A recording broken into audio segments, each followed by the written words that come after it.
Koratty fly ഓവറിന്റെ പണി എന്തായെന്ന് അറിയാൻ പലർക്കും ആഗ്രഹം ഉണ്ടാവും. കാരണം ഈ വഴി പോകുന്നവർ മണിക്കൂറുകളോളം ബ്ലോക്കിൽ കിടന്നിട്ടാണ് എറണാകുളം ഭാഗത്തേക്കും ചാലക്കുടി ഭാഗത്തേക്കൊക്കെ എത്തിച്ചേരുന്നത്.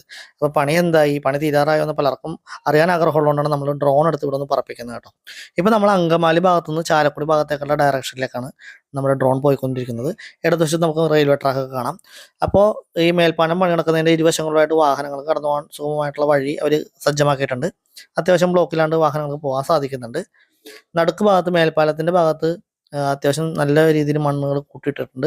അത് ഓരോരോ ലെയറായിട്ട് ഫില്ല് ചെയ്തുകൊണ്ടിരിക്കുന്ന ഒരു കാഴ്ചയാണ് ഇപ്പോൾ കാണുന്നത്. ഇപ്പോൾ നമ്മൾ കൊരട്ടി ജംഗ്ഷനിലേക്ക് എത്തിക്കൊണ്ടിരിക്കുകയാണ്.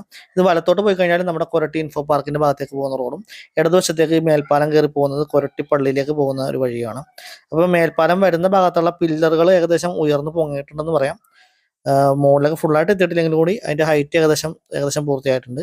നമ്മൾ ഈ വീഡിയോ ഷൂട്ട് ചെയ്യുന്നത് ഞായറാഴ്ച ദിവസം ഉച്ച കഴിഞ്ഞൊരു 3 മണിക്ക് ശേഷമാണ്.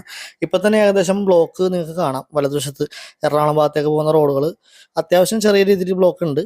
അപ്പോൾ ഇതൊന്ന് വൈകുന്നേരം ഒന്ന് ഇരുട്ടി കഴിഞ്ഞാലോ അല്ലെങ്കിൽ ഇട ദിവസങ്ങളിലോ ശനിയാഴ്ചകളിലോ വരുന്ന തിരക്ക് നിങ്ങൾക്ക് ഊഹിച്ചാൽ മനസ്സിലാവും. കിലോമീറ്ററുകളോളം ബ്ലോക്ക് കിട്ടുന്നൊരു സ്ഥലമാണ്. ഇപ്പം നമ്മൾ സഞ്ചരിച്ച് ഏകദേശം മേൽപ്പാലത്തിൻ്റെ ഒരു അറ്റത്തേക്ക് എത്തിയിട്ടുണ്ട്. ചാലക്കുടി ഭാഗത്തേക്കുള്ള ഡയറക്ഷനാണ്. അപ്പം നേരെ അറ്റത്ത് കാണുന്ന പള്ളി കണ്ടോ, ഏറ്റവും മുകളിലായിട്ട് കാണുന്ന അന്തോണിസ് പുണ്യാളൻ്റെ പള്ളിയാണ്, ആരാധനാലയമൊക്കെയാണ് കാണുന്നത്. അപ്പോൾ നമ്മൾ ഏകദേശം ഈ എൻഡിൽ ഇവിടെ വെച്ച് യാത്ര അവസാനിപ്പിക്കുകയാണ്. ഇനി നമ്മൾ ഇവിടെ നിന്ന് ക്യാമറ നേരെ ഓപ്പോസിറ്റ് ഡയറക്ഷനിലേക്ക് നമ്മുടെ ഡ്രോൺ തിരിക്കുകയാണ് കേട്ടോ.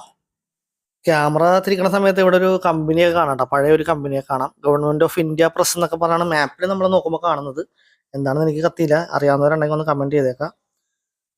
അങ്ങനെ നമ്മളിപ്പോൾ എറണാകുളം ഡയറക്ഷനിലേക്ക് നമ്മുടെ ഡ്രോൺ തിരിച്ചു കഴിഞ്ഞു. ഇപ്പോൾ കണ്ടോ, ഇടതുവശത്ത് അത്യാവശ്യം ബ്ലോക്ക് ആയിക്കൊണ്ടിരിക്കുകയാണ്. അതായത് എറണാകുളം ഭാഗത്തേക്ക് ആ സിഗ്നൽ കൊരട്ടി ജംഗ്ഷനിലേക്ക് എത്തുമ്പോഴേക്കും ബ്ലോക്ക് ആവുന്നുണ്ട്.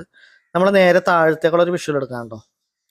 അപ്പോൾ ഡ്രോൺ കുറച്ചും കൂടി ഒന്ന് ഉയർത്തി കാണണമെന്ന്, ഒന്നും കൂടി പൊക്കി കാണണം എന്നുള്ള ആഗ്രഹമുള്ളവർക്ക് നമ്മളൊന്ന് ഡ്രോൺ ചെറുതായിട്ടൊന്ന് മുകളിലേക്കൊന്ന് ഉയർത്തുകയാണ്. ഒന്ന് പൊക്കി കഴിയുമ്പോൾ ഡ്രോൺ വിഷ്വൽസും കൂടി ഞാൻ കാണിച്ചു തരാം.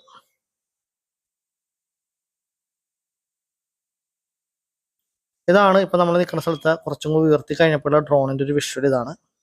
നമ്മൾ എറണാകുളം ഡയറക്ഷനിലേക്ക് നമ്മുടെ ഡ്രോൺ പറപ്പിക്കാൻ പോവാണ്. അപ്പോൾ ഇത്രയും ഉയരത്തിൽ വെച്ച് പറപ്പിച്ചു കഴിഞ്ഞാൽ നിങ്ങൾക്ക് ആ റോഡിൻ്റെ വ്യൂ ഒന്നും കറക്റ്റായിട്ട് കിട്ടാത്തതുകൊണ്ട് ഒരു പൊടിക്ക് നമ്മൾ താത്തുന്നുണ്ട് കേട്ടോ.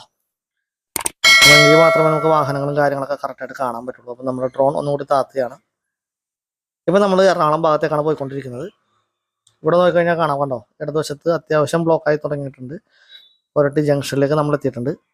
അപ്പോൾ ഞാൻ ഈ ഡ്രോൺ എവിടെ നിന്നാണ് പറപ്പിക്കണമെന്ന് ചിലർക്കെങ്കിലും ഒരു കൺഫ്യൂഷൻ തോന്നിയിട്ടുണ്ടാവും. കാര്യം ഇത്രയും നീളത്തിൽ ഏകദേശം 1 കിലോമീറ്ററോളം നമ്മൾ ഡ്രോൺ പറപ്പിച്ചു. ആ ഗ്രൗണ്ട് കണ്ടോ ഇടതുവശത്ത്, അവിടെ ഒരു കാറ് പാർക്ക് ചെയ്തിട്ടുണ്ട് കണ്ടോ. അതിൻ്റെ അടുത്തായിട്ടൊരു ബൈക്ക് സ്കൂട്ടറും ഒരാൾ നിൽക്കുന്നുണ്ട്, അത് ഞാനാണ്. ഗ്രൗണ്ടിൽ സൂക്ഷിച്ച് നോക്കിയാലേ നിങ്ങൾക്ക് മനസ്സിലാവുള്ളൂ. അപ്പോൾ ഈ വീഡിയോ ഇഷ്ടപ്പെട്ടെങ്കിൽ ഒന്ന് ലൈക്ക് ചെയ്തേക്കാം, ഷെയർ ചെയ്തേക്കാം, നമ്മുടെ ചാനലും കൂടി ഒന്ന് സബ്സ്ക്രൈബ് ചെയ്തേക്കാം കേട്ടോ.